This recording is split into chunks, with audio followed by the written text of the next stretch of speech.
guys, welcome to Bar Z. My name's Stan, and today we got a shipment from Vevor, V-E-V-O-R, and they contacted me and said, hey, would you like to review something off our website? So I picked it out.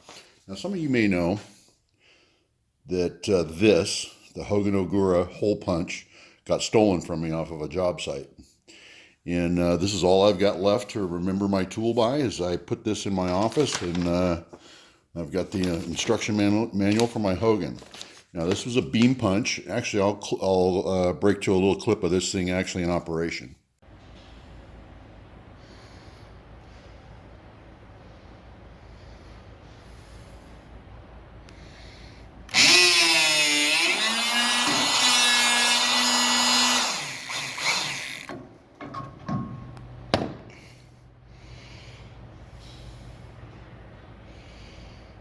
Okay, so that's the Hogan beam punch, and this unit is portable, and this stand here is a benchtop stand. You can actually clamp it to your bench and use it on the bench.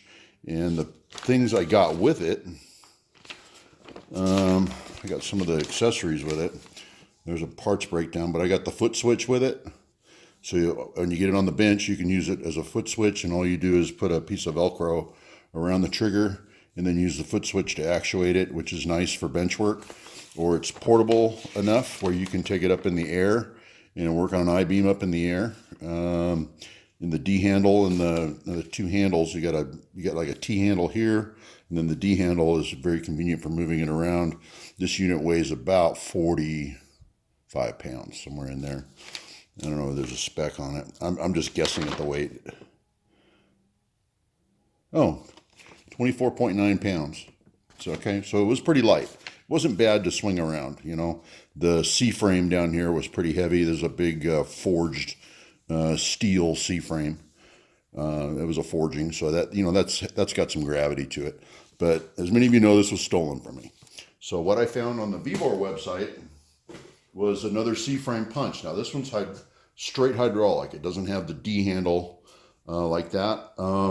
But as you can see, the packaging was bad. It looks like it was repackaged. This came via FedEx, and it looks like they put some more tape around it. They do need to work on their packaging. But outside of that, I don't really care about packaging as long as the part comes in one piece and not completely busted up. Now this is an interpack type punch, which means it needs a power unit, which I have. This is rated for a 10,000 PSI power unit. And this has got, you got some wood in the bottom. It's got that double skin cardboard. It's kind of a double thick cardboard, but it needs more than that to be able to safely ship these things. But this thing is such a lump that I can't see that it would survive anything but an actual wooden crate. It just, the box just blew apart. Now let's get it out, get it to the side. I got a small bag of punches, which I just dropped one on the floor. I've got some kind of floor plate. I've got some, yep, I got punches here. Punch and dies. Hopefully none of those leaked out of the box. So far I've got two and two. There's another one there. Let's get this out. Out on the bench here.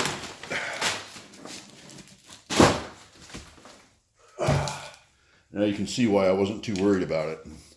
It's just a giant lump. It would take an awful lot to break this. And this looks to be, it's not a forging. It looks like a steel casting. Steel or maybe an iron casting. No tapped holes on the bottom, but you could drill and tap a bolt pattern if you wanted to bolt it down to a bench. The portability is not quite as good as, no, she's heavy. It's not quite as good as the Hogan. So let's get into this a little bit more. Let me pick up that die off the floor and see what kind of dies they have. We'll measure them.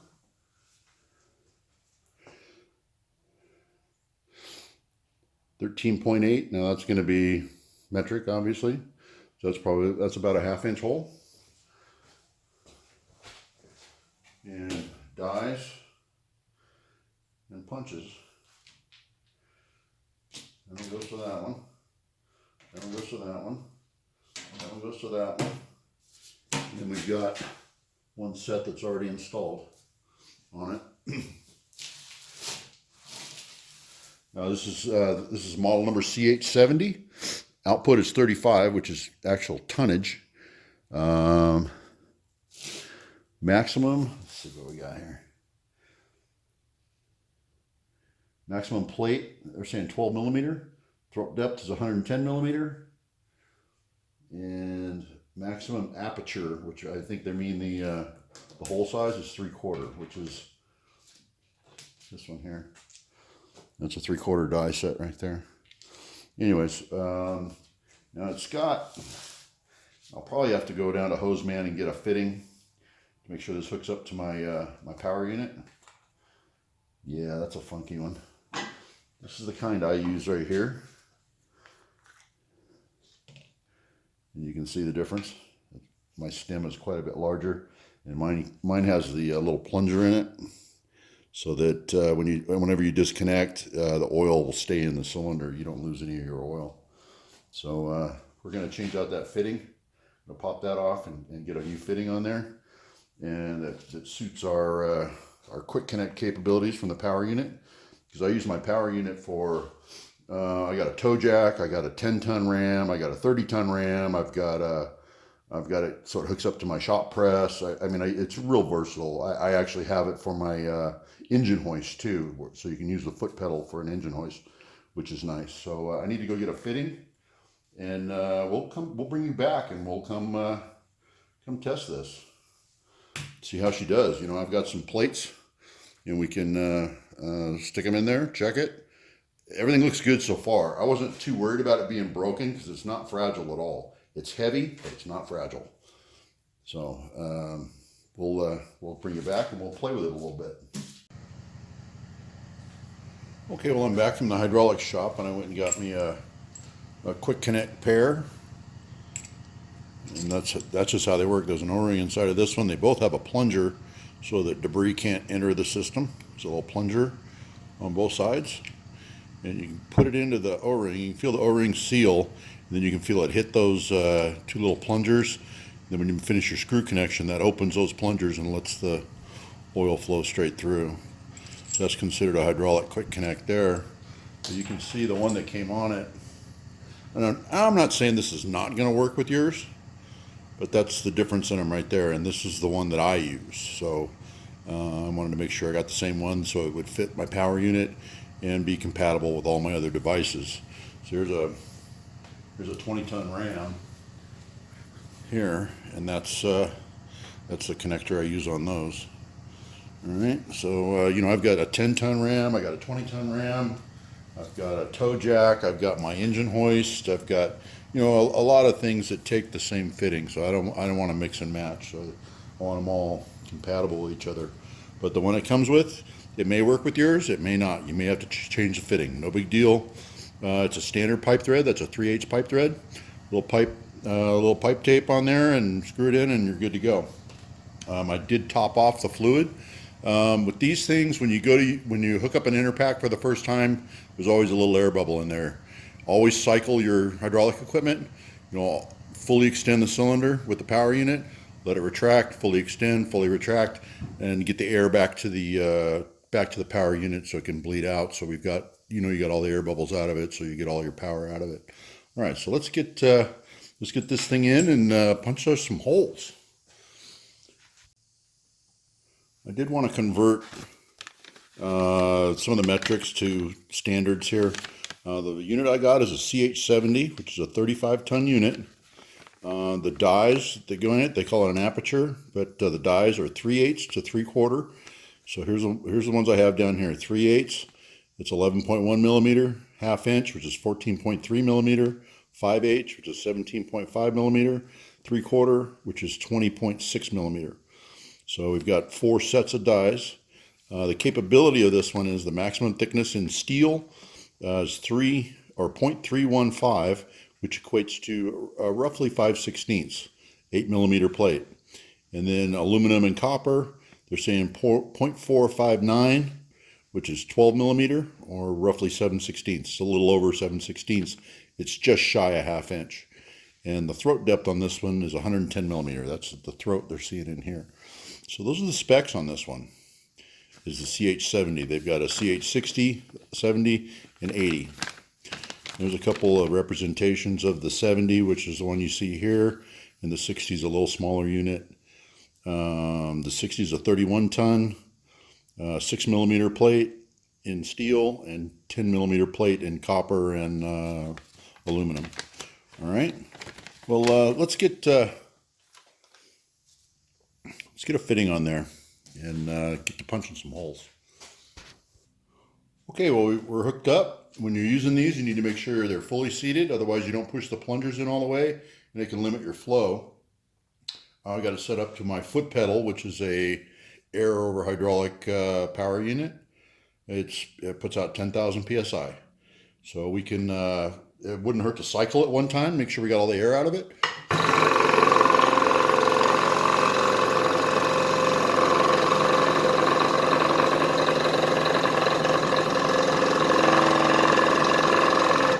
It wouldn't hurt to check your die alignment while you're at it. And it looks like we got a pretty good alignment all the way around.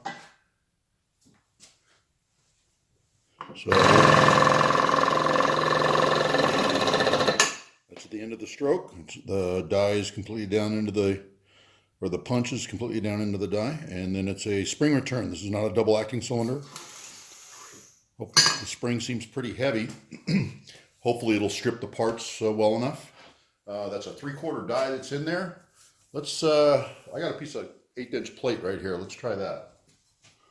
All right, so there's a little scrap of 1/8 inch. Let's see how she does.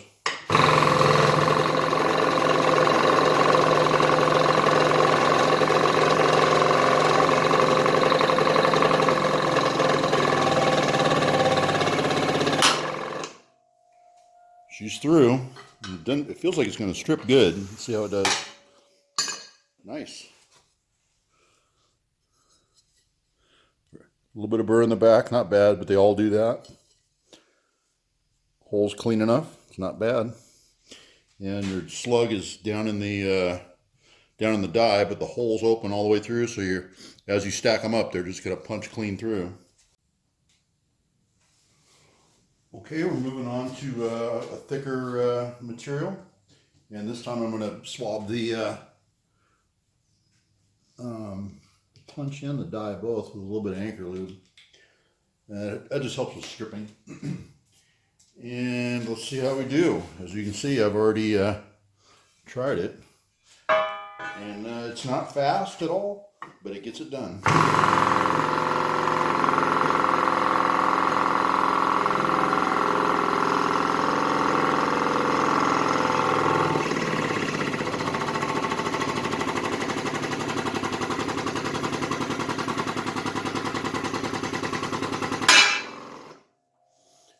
And it's pretty violent.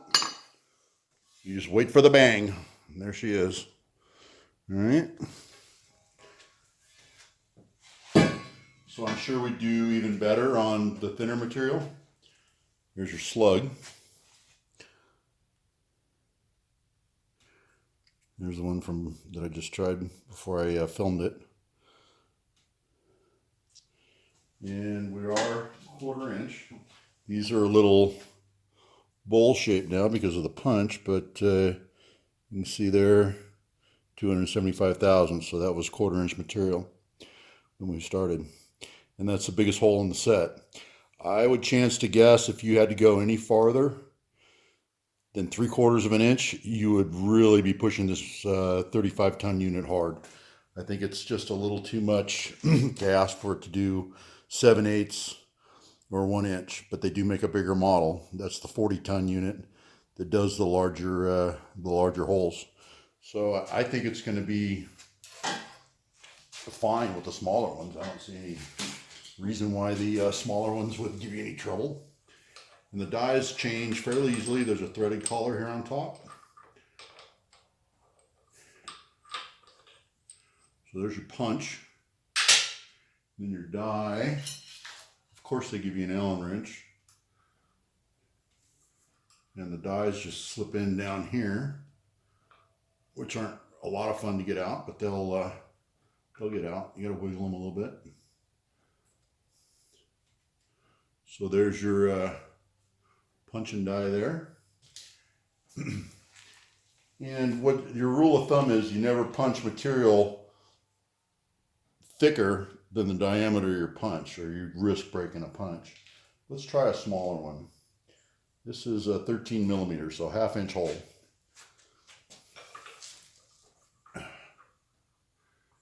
See how it does on those. Usually when we're doing structural ironwork, a 1/2 inch hole is what we would use for maybe like a 3/8 or 7/16 bolt. We're pretty generous with our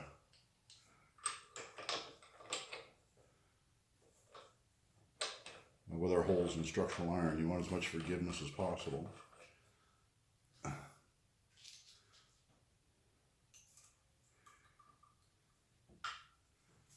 just going to push down.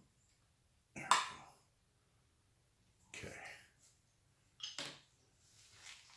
We'll give it a dry run. Make sure the punch and the die lines up.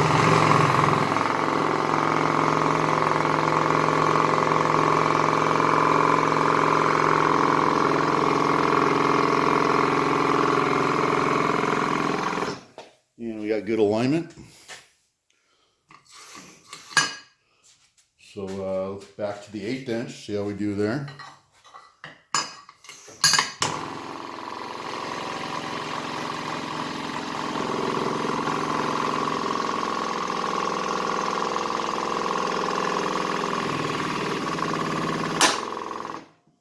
It wasn't even there.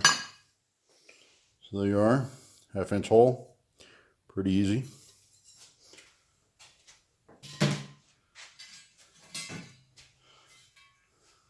Now this will be a true test of the punch. If I can punch through this 1/4 inch without killing the punch or die.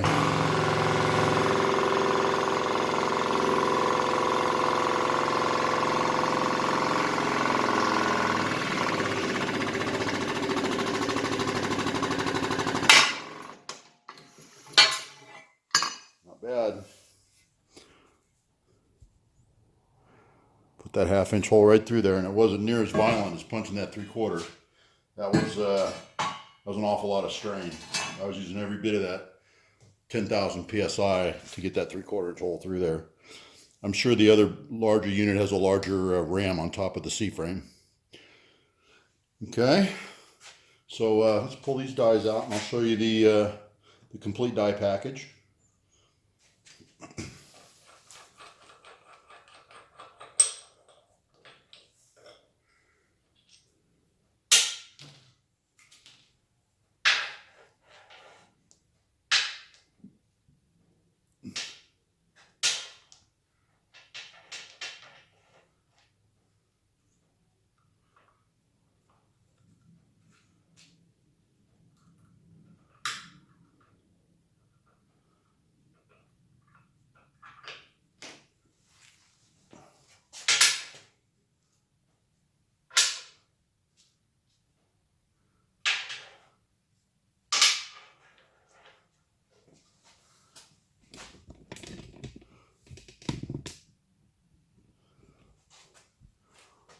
Okay, well that's the full set right there. 3/4,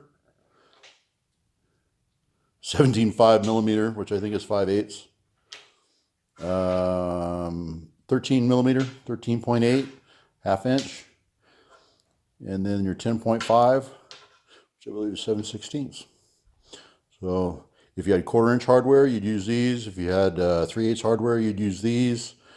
If you had, was that 17.5? Yeah, if you had 1/2 inch hardware, you'd use these. And then these you'd use for maybe like a 5/8 hardware in structural iron. So those are your standard sizes. They do have other sizes available for them, or they're not that complicated. You know, if you're reasonably talented on the lathe, you could probably make yourself some punches and dies. It's all about concentricity.